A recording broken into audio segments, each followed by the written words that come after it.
धन्यवाद लक्ष्मीजी। पर्यटका अध्यक्ष महोदय, उपस्थित सम्पूर्ण व्यक्तित्वहरू, मलाई समय सीमा छुट्याइएको छ आधा घण्टा र यो आधा घण्टामा म सहर चर्चा गर्न गइरहेको छु। सहरबारे बोल्नुपर्ने धेरै विषयहरू हुन्छ, तर यो समय सीमालाई हेरिकन मैले आफ्ना केही लिमिटेसनहरू राखेको छु। म सहरबारेका सैद्धान्तिक दृष्टिकोणहरूबारे धेरै छलफल गर्ने छैन र मेरो सहरको बढी केन्द्रमा बुटोल नै हुनेछ। म बुटोललाई केन्द्रमा राखेर बोल्नेछु र सैद्धान्तिक विषयहरूलाई म एउटा आलोकमा पृष्ठभूमिमा मात्र राख्नेछु। सहरबारे सुरु गर्दा म मेरा व्यक्तिगत घटनाहरूबाट सुरु गरौँ। सहरसँगको जम्का भेट एउटा गाउँलेको कसरी हुन्छबाट सुरु गरौँ। 2060 सालतिर म बुटोल आएको थिएँ, अर्घाखाँचीको थाडा भन्ने गाउँबाट एसएलसी दिइसकेपछि पढ्न भनेर। हामीले एसएलसी दिँदै गर्दाखेरि एसएलसी स्कुले जीवनको उत्तरार्धतिर हामी साह्रै सुन्ने एउटा एफएम बनेको थियो, बुटोल एफएम। त्योभन्दा पहिला लुम्बिनी एफएम सुनिन्थ्यो, त्यो अलि अस्पष्ट सुनिन्थ्यो र बुटोल एफएम चाहिँ अलिक प्रष्ट सुनिने गरेर आएको थियो। बडा रमाइलो चाहिँ के भएको थियो भने बुटोल एफएमले 1 महिनासम्म परीक्षण प्रसारणमा मजाले गीत बजाएको थियो र हाम्रो कैशोर्य जीवनलाई ती गीतहरूले भरिपूर्ण गराउनलाई बुटोल एफएमको ठुलो योगदान थियो। बुटोल ओर्लेको पहिलो साँझ बुटोलमा नै पहिलादेखि बसी आउनुभएका गाउँले एकजना दाइले म तिमीलाई बुटोल घुमाउन लैजान्छु भनेर हिँड्दै लिएर जानुभयो। मिलनचोकदेखि कालिकामा गयो र त्यो बुटोल एफएमको बाहिरबाटै बुटोल एफएमको त्यो रातो टावर देखाएर त्यो टावरको झिपझिप गरिरहेको बत्ती देखाएर भन्नुभयो, एफएम यही हो, बुटोल भन्ने एफएम यही हो। त्यति बेला हामीलाई बुटोल एफएम देखेकोमा साह्रै ठुलो गर्व अनुभूति भएको थियो। वाह, मैले बुटोल एफएम देखेँ। जुन एफएम मैले सुनिरहेको थिएँ त्यो एफएम मैले देखेँ।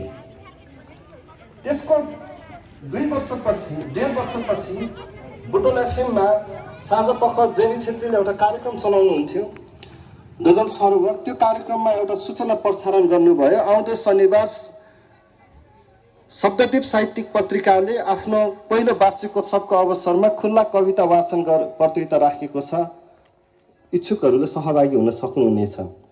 र त्यो आउँदो शनिबार म र भाइ त्यो कविता प्रतियोगितामा भाग लिन पुग्यौँ। पहिलोचोटि बुटोलमाको साहित्यिक कार्यक्रममा हाम्रो त्यो पहिलो प्रवेश थियो। हामी कविता त लेख्थ्यौँ, तर त्यो प्रसारण गर्ने ठाउँ मञ्च भेटिरहेका थिएनौँ। त्यो प्रतियोगितामा हामी गयौँ अनि मान्छेलाई यसो सोधिकन कहाँ हो नाम लेखाउने, नाम लेखायौँ। हाम्रो उद्घोषकले हाम्रो नाम वाचन गर्नुभयो र त्यो कार्यक्रममा वाचन गरेको मेरो त्यो कविता अहिले हेर्दा त ठिकै जस्तो लाग्छ। त्यति बेला भने त्यो कविता राम्रो बनेछ र म त्यो पहिलो कार्यक्रममा नै म प्रथम हुन पुगेँ। प्रथम हुन साथमै गीता पन्थ दिदी सँगै हुनुहुन्थ्यो। उहाँले फोन नम्बर टिप्नुभयो ल, अनि आफ्नो फोन नम्बर पनि दिनुभयो, तिमीहरू कविता पढ्न एफएममा आऊ न।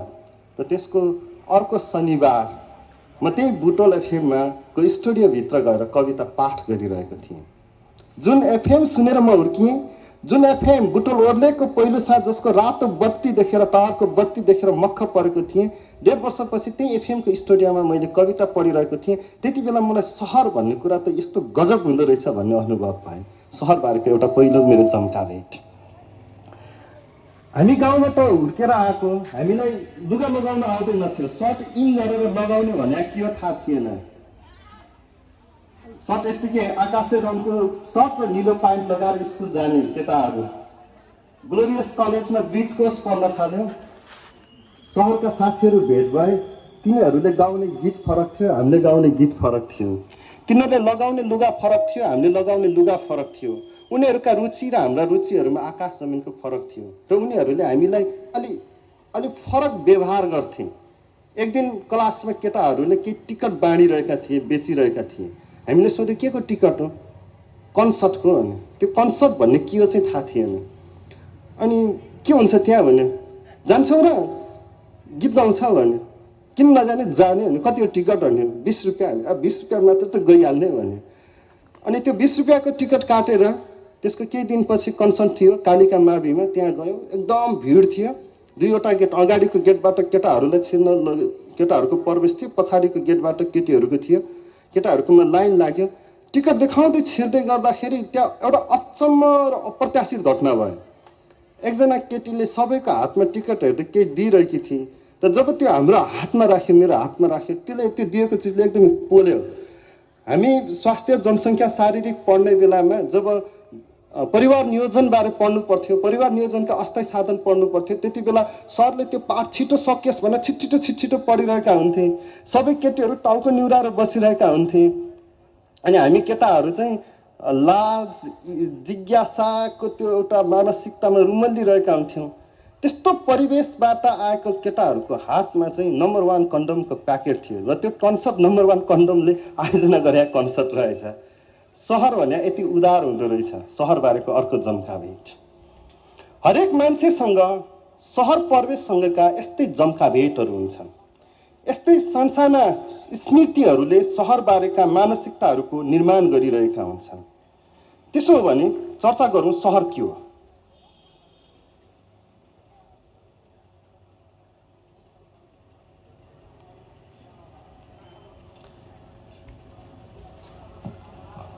सहर के हो भन्दाखेरि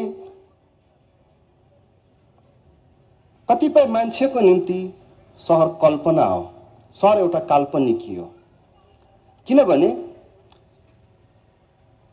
बुटोल सहरलाई उदाहरणमा ल्याएर हेर्दाखेरि बेलायतका 3 जना समाजशास्त्रीहरूले सिद्धार्थ राजमार्गले के परिवर्तन पारेको छ भन्ने विषयमा एउटा अनुसन्धान गरेर किताब लेखेका छन्, नेपाल इन क्राइसिस भन्ने। त्यो किताबमा उनीहरूले एउटा गजबको वाक्य लेखेका छन्। उनीहरूले लेखेका छन्, खस्यौली बढ्दै जाँदाखेरि सिद्धार्थ राजमार्गले खस्यौलीको विस्तार गर्यो र खस्यौली बढ्दै जाँदाखेरि बटौली सुक्दै गयो भनेर लेखेका छन्।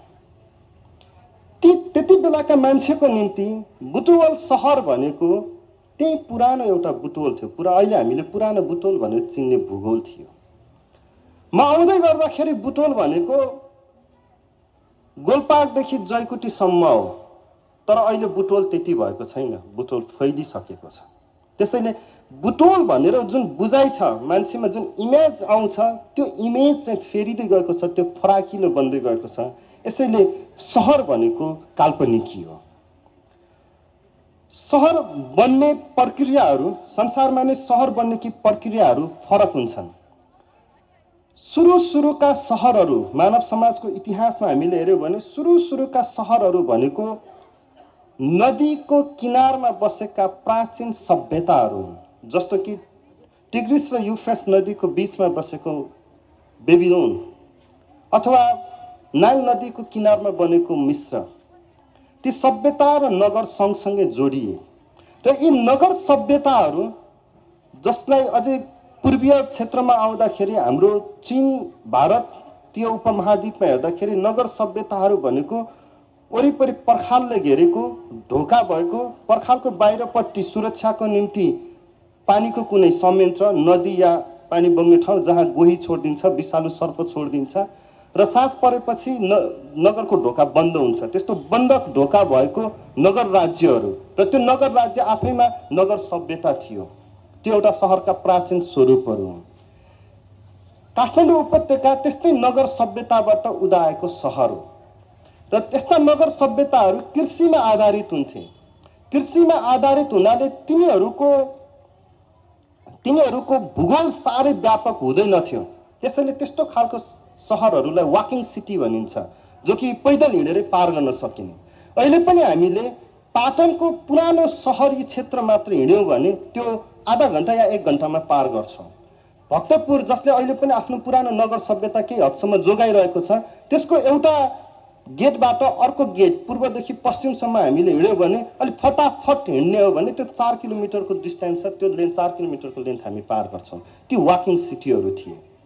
औद्योगिकरणसँगै युरोपमा सहर विस्तारित हुन थाले र तिनीहरू घना बस्ती भएका, घना आबादी भएका क्षेत्रहरूमा फेरिन सुरु गरे। औद्योगिकरणले र बजारको केन्द्र बन्दै जाँदाखेरि सहरहरूले आफ्ना आयतनहरू बढाउँदै गए र मोटाउँदै गए। अहिले नेपालमा हेर्ने हो भने हाम्रा सहरहरू बिस्तारै मोटाउँदै गएका छन्। खासमा हाम्रो परिभाषा अब फेरिँदै गएको छ। नेपाल गाउँ बनेको देश हो भन्ने परिभाषाबाट हामी गाउँबाट सहरतर्फ उन्मुख हुँदै गएको देश हो भन्ने परिभाषामा पुगेका छौँ, जसलाई केही तथ्याङ्कले पुष्टि गर्छ। म यहाँ दुईवटा तथ्याङ्क राख्न चाहन्छु। 75 वर्ष अगाडि नेपालका 3% जनसङ्ख्या मात्रै सहरिया थिए र 75 वर्षपछि अहिले नेपालको 45% जनसङ्ख्या सहरिया छ, अथवा सहरमा बस्ने जनसङ्ख्या 45% पुगेको छ। 25 वर्ष अगाडि नेपालमा जम्मा 58वटा सहरहरू थिए र अहिले 293वटा सहरहरू छन्। सहरी इकाइ भनेर सरकारले घोषणा गरेका 293वटा क्षेत्रहरू छन्। यसले पुष्टि गर्छ कि हामी गाउँबाट सहरतर्फ लम्किँदैछौँ र यो सहरीकरणको प्रवृत्ति हिजो युरोपमा, हिजो भन्दा साथ 18औं शताब्दीको उत्तरार्ध र 19औं शताब्दीको सुरुवाततिर या 20औं शताब्दीतिरको सुरुवाततिर युरोपमा जुन गतिमा सहरीकरण बढिरहेको थियो त्यसको रिफ्लेक्सनमा र त्यसको तुलनामा आज हामीले हेर्यौँ भने एसियाली देशहरू, विशेष गरेर अफ्रिका, एसिया र दक्षिण अमेरिकामा सहरीकरणको गति वात्तै बढेको छ। एउटा तथ्याङ्कले त्यसलाई पुष्टि गर्छ।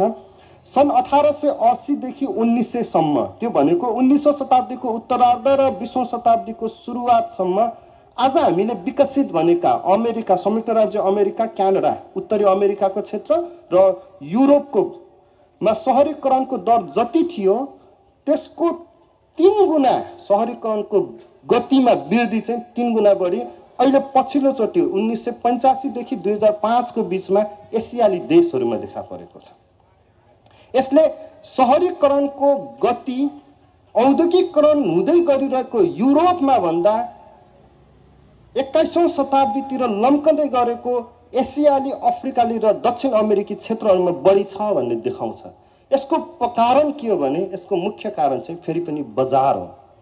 एसियाली क्षेत्रमा सहर विस्तारका दुईवटा मुख्य प्रवृत्ति छन्। एउटा चीनको प्रवृत्ति छ जहाँ सहरीकरणको मुख्य केन्द्र भनेको राज्य छ। राज्यले नै सहरहरूको, सहरी इकाइहरू स्थापना गरेको छ। राज्यले योजनाबद्ध रूपमा ठुला ठुला सहरहरूको निर्माण गरेको छ भने चीन बाहेक अरू देशका सहरीकरणहरू भनेको मुख्यतया बजारको केन्द्रीकरणले गर्दाखेरि भइरहेका छन्। त्यसको पृष्ठभूमिमा बजार छन्। यी हाम्रा सहरीकरणका केही प्रवृत्तिहरू हुन्। नेपालको सहरीकरणको 3वटा मुख्य प्रवृत्तिहरू छन्। एउटा उपत्यका हो, काठमाडौँ उपत्यका, जुन पहिलादेखि नै नगर सभ्यता, नगर राज्यबाट विकसित भएको थियो। त्यस्तो नगर राज्य हामीले इतिहासमा कपिलवस्तुमा पनि, तिलौराकोटको पनि पढ्न पाउँछौँ या सिमरनगढको पनि पढ्न पाउँछौँ, तर ती इतिहासमा लोप भइसकेका छन्। एउटा काठमाडौँ उपत्यका नगर सभ्यताबाट विस्तारित हुँदै गइरहेको र अहिले पनि 10 लाख भन्दा बढी जनसङ्ख्या भएको सहर भनेको काठमाडौँ उपत्यका नै हो।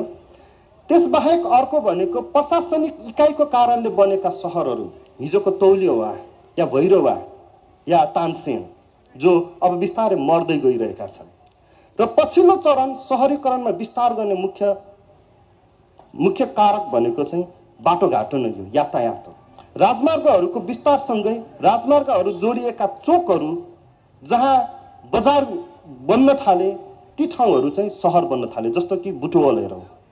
बुटवल भनेको सिद्धार्थ राजमार्ग र पूर्व पश्चिम राजमार्गको जम्काभेद भएको कारणले गर्दाखेरि यो सहर बनेको हो। एक प्रकारले यसलाई हामीले भारी फोड्ने सहर भनेर चिन्न सक्छौँ, जहाँ ठुला ठुला भारीहरू ल्याइन्छ, फोडिन्छ, त्यसपछि नजिकका अरू गाउँहरूमा यससँग जोडेका अरू आर्थिक इकाइहरूमा त्यसलाई प्रसारण गरिन्छ, पठाइन्छ। यो भारी फोड्ने सहर हो। यसरी बुटवल जस्तो सहरहरूको निर्माण भयो। बुटवल सहरको निर्माणको लागि मैले 4वटा मुख्य प्रवृत्ति, 4वटा चरणमा विभाजन गर्न चाहन्छु।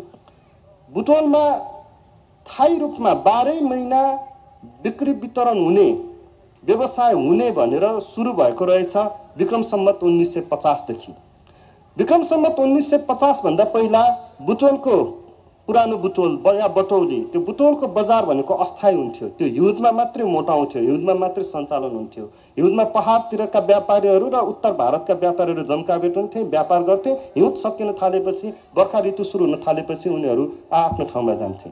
विक्रम सम्वत 1950 देखि बुटवलमा 12 महिना बसोबास गर्ने भनेर थालनी भएको रहेछ। त्यो पहिलो चरण हो।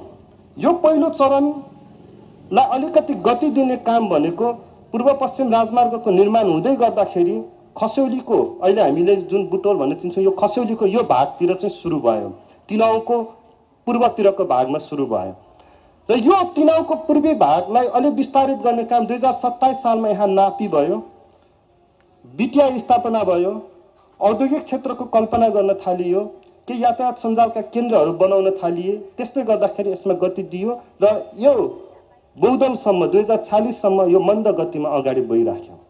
46 देखि बुटोलमा जनसङ्ख्या आबादी अलिकति अलि द्रुत गतिमा बढ्न थाल्यो र त्यसमा राजनीतिक दलहरूका केही भूमिकाहरू पनि छन् र बुटोलमा जनसङ्ख्यामा वात्त वृद्धि आएको भने 2058 पछि हो।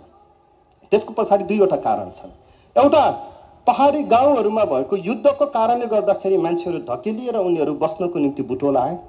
अर्को वैदेशिक रोजगारीले गर्दाखेरि मान्छेसँग केही पैसा भएर उनीहरूले बुटोलको छेउछाउका केही जग्गाहरू किन्न सक्ने हैसियत राखे, तिनीहरू आए। यसले गर्दाखेरि बुटोललाई के एउटा विशिष्ट चरित्रको निर्माण गरिदियो। बुटोलमा जब जग्गाको किनबेच सुरु हुन थाल्यो र केही मान्छेहरूले जग्गा दलाली सुरु गर्न थाले, उनीहरूले आफ्नै वरिपरिका मान्छेहरू, पहाडका गाउँका आफ्नै नातागोताहरू, आफ्नै आफन्तहरूलाई बुटोलको जग्गा किन्नको निम्ति उत्प्रेरित गर्न थाले। त्यसले गर्दाखेरि बुटोलमा एकै भेगका मान्छेहरू धेरै आउन थाले, एउटै गाउँका एउटै टोलका मान्छेहरू धेरै आउन थाले। त्यसैले अहिले हामीले बुटोललाई हेऱ्यौँ भने बुटोल साना साना गाउँहरू मिलेर बनेको सहर जस्तो देखिन्छ, गाउँै गाउँले बनेको सहर जस्तो देखिन्छ र ती गाउँहरू बिचमा जुन आफ्नो ओरिजिन जो पूर्वको गाउँबाट पहिला आफ्नो गाउँबाट आएका मान्छेहरू हुन्, तिनीहरूले आफ्नो गाउँले प्रवृत्ति अहिले पनि कायम राख्न खोजिरहेका छन्। तिनीहरू सकेसम्म अर्को मान्छेसँग बढी घुलमिल हुनुभन्दा पनि पहिला आफ्नो पुरानो सर्कल, आफ्नो पूर्व स्तम्भबाट जहाँबाट उनीहरू आएका छन् त्यो ओरिजिनसँगै नजिक हुन खोजिरहेका छन् र त्यसलाई बढी बाँध्नको निम्ति उनीहरूले निर्माण गरिरहेका छन् सम्पर्क समाजहरू। त्यसैले बुटोलमा सम्पर्क समाजहरू किन यति धेरै छन्? बुटोलको कस्तो रमाइलो चरित्र छ भने कोही मान्छेको आफ्नो कोही आफन्ती मृत्यु भयो कुनै घरमा भने छिमेकको मान्छे आउनुभन्दा पहिला उसको सम्पर्क समाजका मान्छेहरू खुट्टा बाइकमा 15-20वटा बाइकमा आइपुग्छन्। छेउको मान्छे भन्दा छिमेक जोडिएको घरको मान्छे भन्दा सम्पर्क समाजका मान्छेहरू आउँछन्।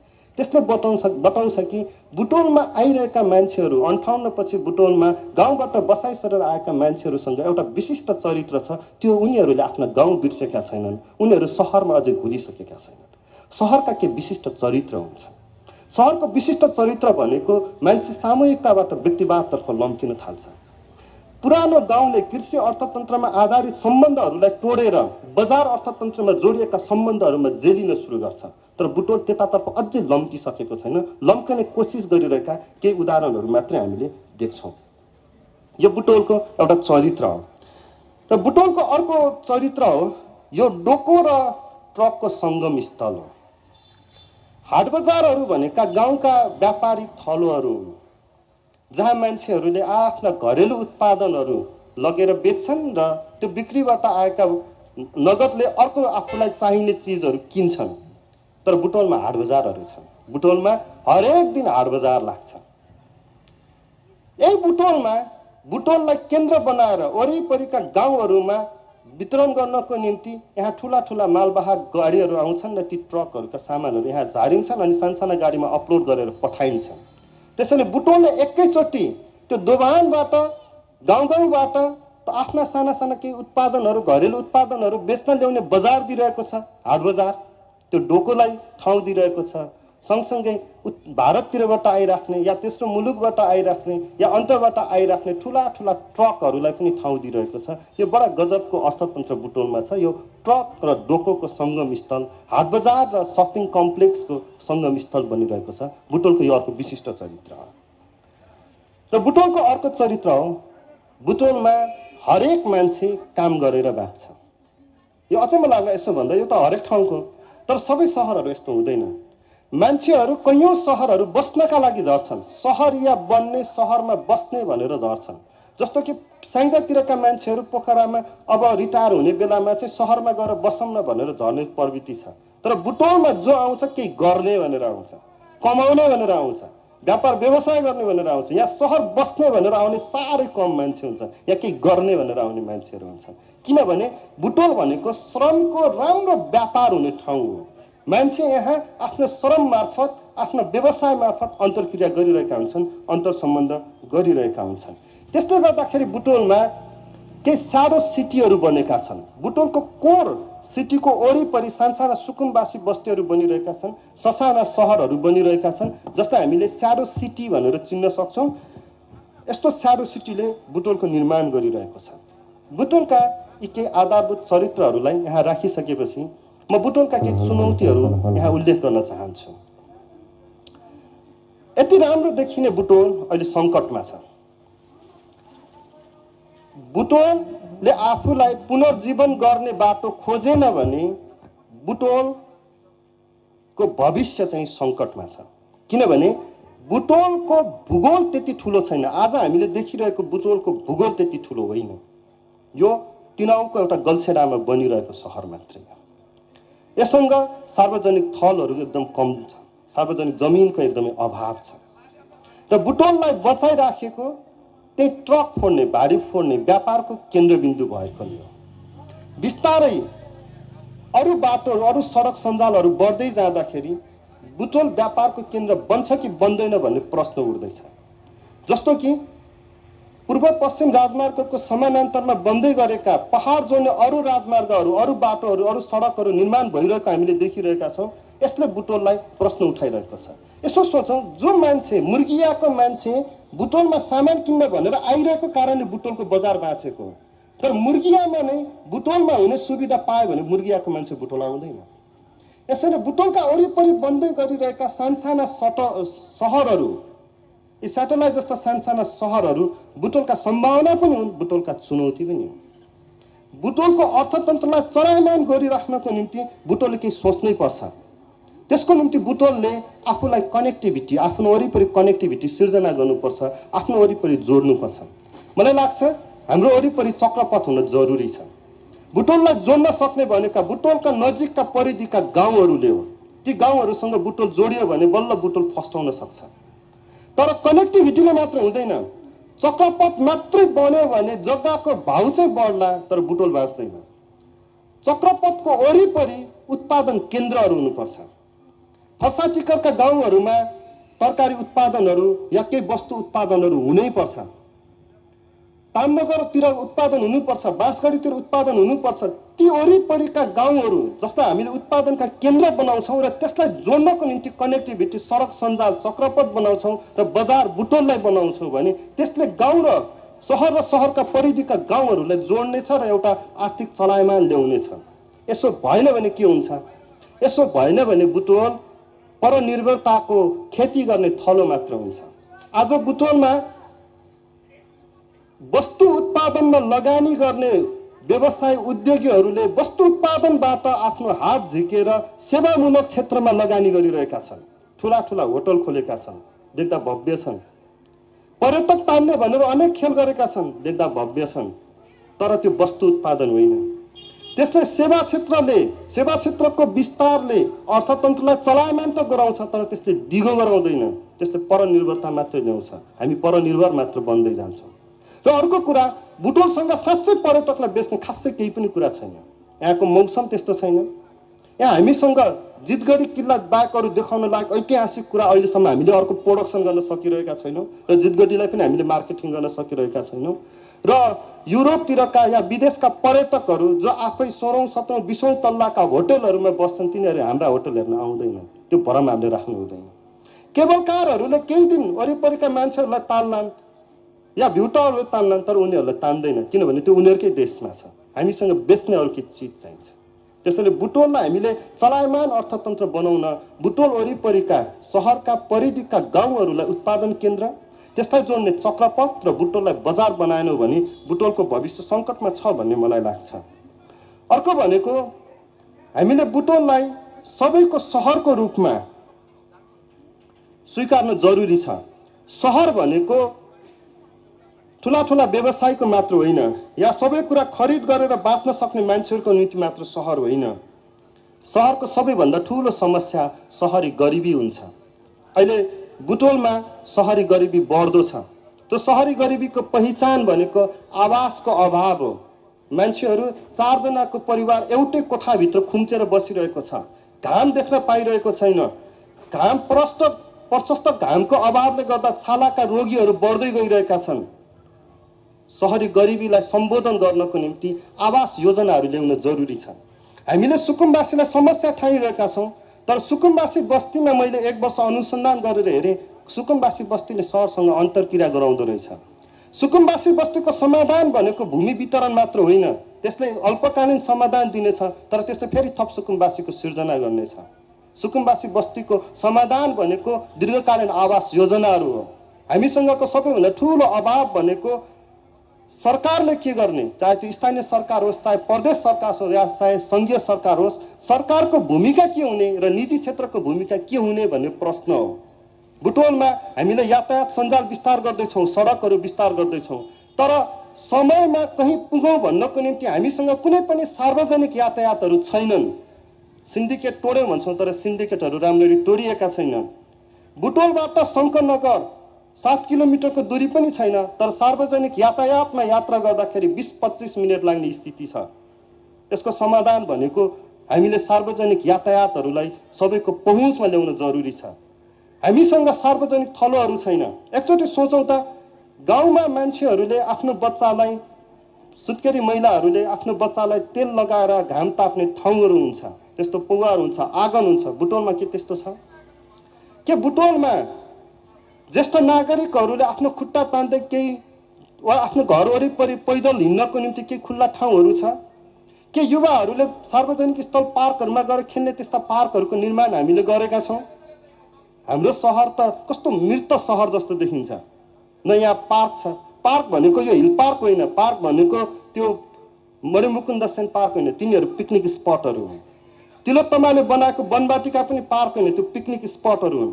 पार्क आम मान्छेको दूरीको हिसाबले पनि नजिक हुनुपर्छ, त्यो सानसाना हुनुपर्छ। त्यहाँ मान्छेले दैनिक गएर आफ्नो कसरत गर्ने ठाउँ हुनुपर्छ। ज्येष्ठ नागरिकहरू भेटघाट भएर आफ्नो मनको सेयर गर्ने त्यो पब्लिक स्पेस हुनुपर्छ। तर सहरमा पब्लिक स्पेस चाहिन्छ भन्ने कुरा हामीले बिर्सिरहेका छौँ। ट्राफिक चोकमा ठेलामा कफी बेच्ने मान्छेहरूलाई हामीले 2टा स्टुलभन्दा बढी राख्न पाउनुहोस् भनेर हटाइरहेका छौँ, त्यसलाई ढाबा बोलिरहेका छौँ। तर त्यो भन्नुभन्दा अगाडि त्यहाँ कफी खाने न्युमा बस्ने मान्छेहरूले के पाइरहेको छ त्यहाँबाट भन्ने कुरा कहिले अध्ययन गरेनौँ। त्यहाँ हामीले 20 दिन अध्ययन गरेर हेरेका थियौँ र त्यहाँ आउने ग्राहकहरूको उत्तर थियो, हामी यहाँ स्ट्रेस रिलिफ गर्न आउँछौँ। हामीले उनीहरूलाई प्रश्न सोधेका थियौँ, बुटवलमा यत्रो धेरै क्याफेहरू छन्, इन्डोर क्याफेहरू छन्, तपाईँ किन यो खुल्ला ठाउँमा कफी खान आउनुहुन्छ?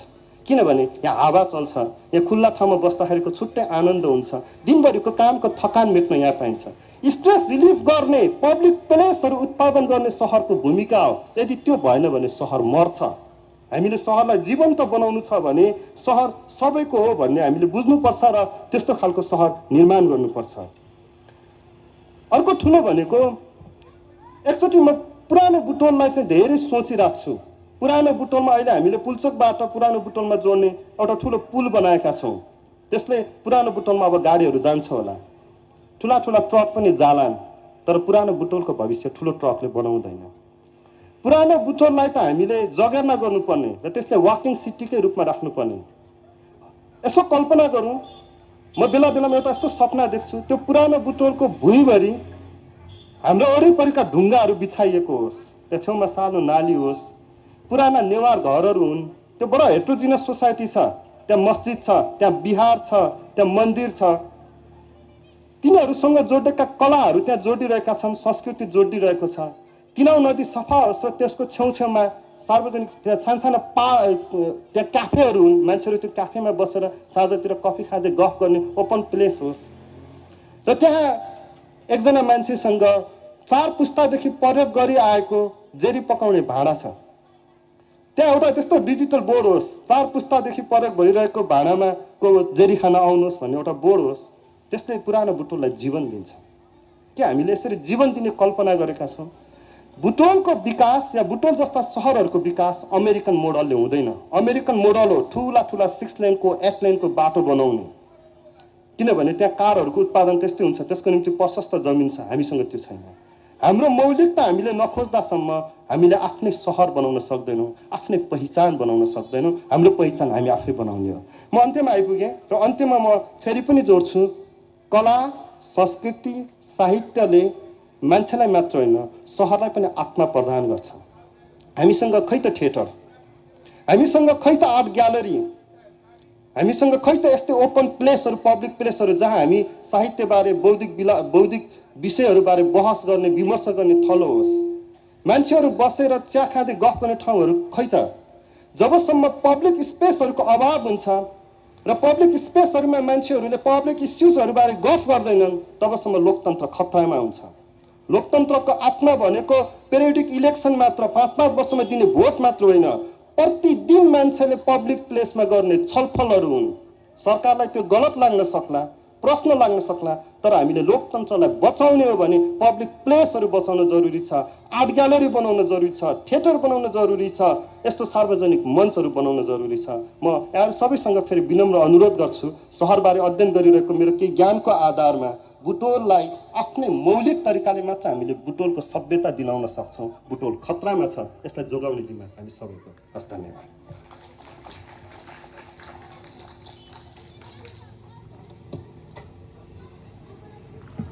धन्यवाद रामचन्द्र श्रेष्ठज्यूलाई। उहाँले सहरको सभ्यताका विषयमा आफ्ना अनुभव लगायत सहरका विषयमा थुप्रै कुराहरू हामी माझ राखेर गइसक्नु भएको छ र त्यसै गरी हामी माझमा रमेश समर्थन आइसक्नु भएको छ। उहाँ लेखक